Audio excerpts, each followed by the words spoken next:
Cher public sensible qui mérite protection et considération, dois-je vous rappeler que les animaux sont des êtres aussi sensibles que vous?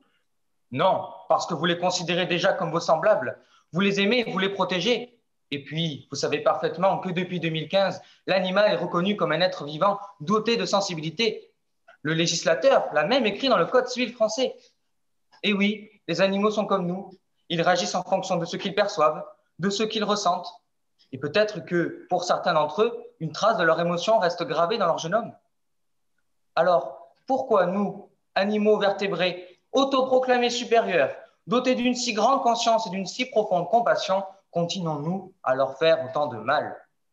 Savez-vous que dans le monde, chaque année, des millions d'animaux sont abandonnés, maltraités, exploités et tués à cause de nos appétences humaines, invraisemblables, toujours administrées par le gain de temps, le gain d'argent et le plaisir du jeu, des besoins insensés d'êtres insensibles?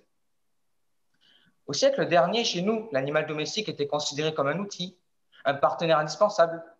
On l'aimait surtout parce qu'il servait à garder la chaumière, à combler les nombreux petits estomacs. Il avait de l'estime. Cependant, lorsqu'il touchait aux limites de sa force, de son poids ou de son âge, sans droit au paisible crépuscule de son existence, l'éternelle nuit noire le frappait. Comprenez-vous, le vieux canasson n'avançait plus. Le cochon sentait trop bon le saucisson, et quant au chien, il avait contracté la fameuse rage.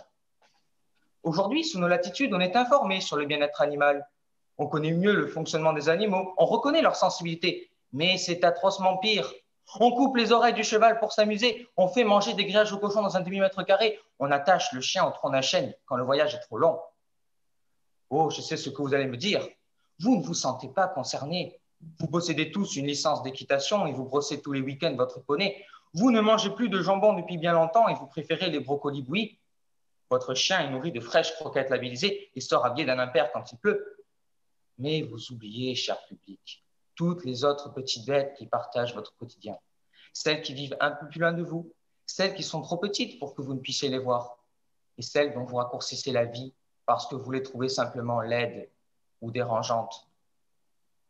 N'avez-vous jamais écrasé une araignée qui s'approchait trop près? N'avez-vous jamais étouffé une punaise figée dans son sommeil? N'avez-vous jamais hameçonné le palais trop gourmand d'un petit goujon? N'avez-vous jamais rendu orphelin de petits hérissons? Vous me répondrez que les invertébrés ne sont pas conscients de leur existence, que les poissons n'ont point de cerveau et que les hérissons, depuis lors, devraient faire attention. Eh bien, vous vous trompez, car la nyctalopie du hérisson ne peut rien faire contre la lumière opaline de votre bolide et de ses grandes roues de caoutchouc. Elle chasse seulement les limaces et convoite la partenaire d'en face. Oui, le hérisson était sur votre route bien avant que votre 4x4 y soit. Alors, qu'attendez-vous pour leur céder votre place? De même, le poisson que vous croyez idiot possède le même appareil neurologique que celui des mammifères.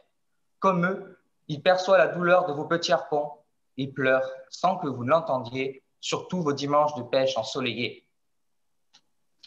Quant aux punaises qui se collent à vos volets et aux araignées qui montrent que vous n'êtes pas le pro du plumeau, vous pensez vraiment avoir le droit de les éliminer?